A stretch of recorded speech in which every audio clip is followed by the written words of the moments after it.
जय महाराष्ट्र। प्रथमतः कळंबोलीच नव्हे परंतु सर्व पनवेल महानगरमध्ये पाण्याचा प्रश्न अतिशय जटिल झालेला आहे।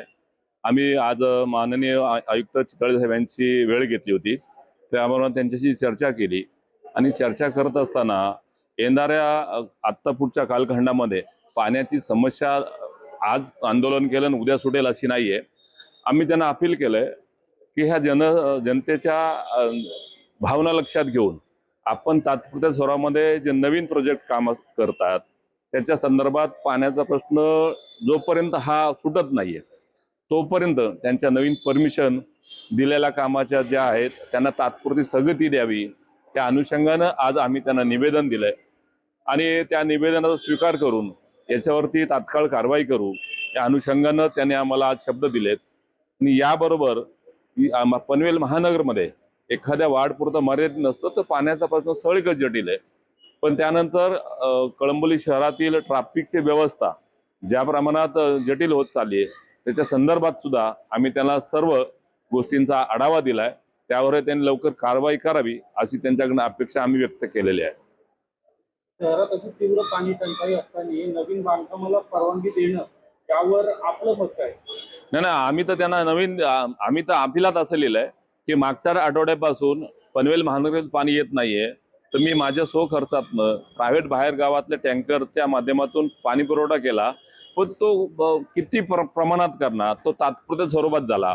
नेहमी प्रमाणात करायचं असेल तर आम्ही तर त्याच्या पलीकडे सांगितलंय ज्याही बांधकाम जी परमिशन दिलंय, परमिशन दिलं जरी असेल की तात्पुरती त्यांना स्थगिती द्यावी, कारण जनतेचा रोष पाहता अतिशय भयंकर प्रमाणात आम्हाला रात्रंदिवस त्यांच्या काही शब्दात ते बोलतात ते सांगू शकत नाही अशी परिस्थिती निर्माण झाली आहे। नवीन प्रोजेक्टला परमिशन देण्याचा भाग तर हा वेगळाच, पण दिलेल्या प्रोजेक्टना परमिशन ज्यांना दिलेत त्यांनाही सध्या स्थगिती द्यावी असं आम्ही त्यांना अपील केलंय।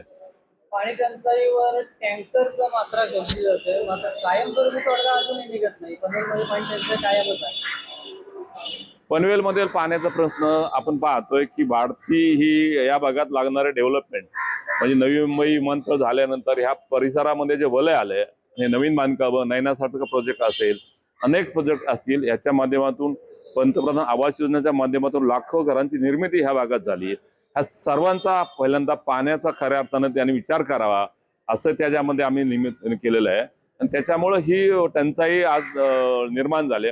खऱ्या अर्थानं ज्या वेळेला पंतप्रधान आवास योजनेचे बांधकाम चालू झाली त्याच वेळेपासूनच पाण्याचा अवेअरनेस केला पाहिजे। आता हेटवडे धरणाचं पाणी आपल्याकडे येणार आहे, आता त्याचा कालावधी किती जातोय, अमृत योजनेच्या माध्यमातून काम चाललेत, आपलं गाडेश्वर धरण आहे त्याची उंची वाढवण्याचा एक प्रस्ताव आलेला आहे।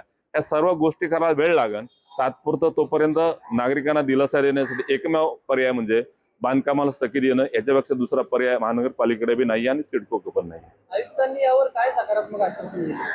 आयुक्तांनी त्याच्यावर त्यांची बैठक, आता टेक्निकल मुद्दे काही असतील त्यांनी त्यांच्या ज्या टीम आहेत त्यांच्याशी बोले आम्ही बैठक करतो आणि ह्याच्यातनं काय निष्पन्न होणार आहे हे आम्हाला कळवतील ते। आणि जर ह्याच्यातनं त्यांनी काय हालचाल नाही केली तर माननीय एकनाथ शिंदे साहेब यांनाही भेटणार आहोत आम्ही आणि नगर विकासच्या माध्यमातून काय करता येईल का, पण प्रथम प्राधान्य महानगरपालिकेचं आहे।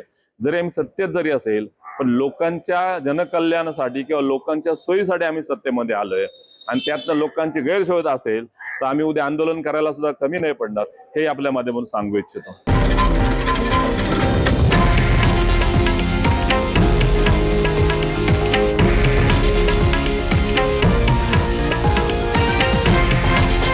हे आहे देशातील नंबर 1 न्यूज नेटवर्क आणि आपण पाहत आहात TV9 मराठी, एकमेव।